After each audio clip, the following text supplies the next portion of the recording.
একবার এক ইঁদুর লক্ষ্য করল যে বাড়িতে ইঁদুর মারার ফাঁদ পাতা রয়েছে। সে খুবই ভয় পেল। ফাঁদটি অকেজো করার জন্যে সে ওই বাড়িতে থাকা মুরগির সাহায্য চাইল।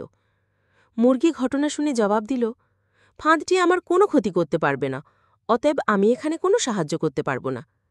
মুরগির কাছ খেতে এই উত্তর শুনে ইঁদুর খুব দুঃখিত হল এবং ছাগলের কাছে গিয়ে সাহায্য চাইল। ছাগল ফাঁদের কথা শুনে বলল, ওই ফাঁদ বড়দের জন্যে নয়, আমি এখানে তোমাকে কোনো সাহায্য করতে পারব না। ইঁদুর ছাগলের কাছ থেকে একই উত্তর শুনে দুঃখিত হয়ে গরুর কাছে এলো।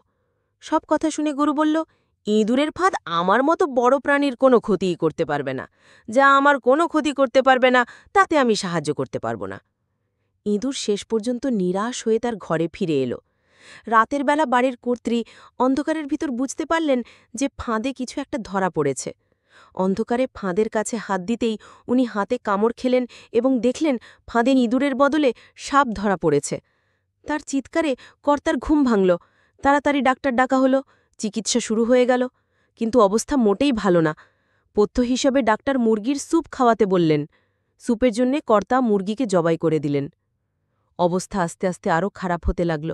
দূর দূরান্ত থেকে আরও অনেকে আত্মীয়স্বজন আসতে লাগল। বাধ্য হয়ে কর্তা ছাগলকে জবাই করলেন তাদের আপ্যায়ন করার জন্য। আরও ভালো চিকিৎসার জন্যে অনেক টাকার দরকার হতে লাগল। অবশেষে বাড়ির কর্তা তাদের গরুটিকে কসাইখানায় বিক্রি করে দিল। একসময় বাড়ির কর্ত্রী সুস্থ হয়ে উঠল। আর এই সমস্ত কিছু ইঁদুরটি তার ছোট্ট ঘর থেকে পর্যবেক্ষণ করল।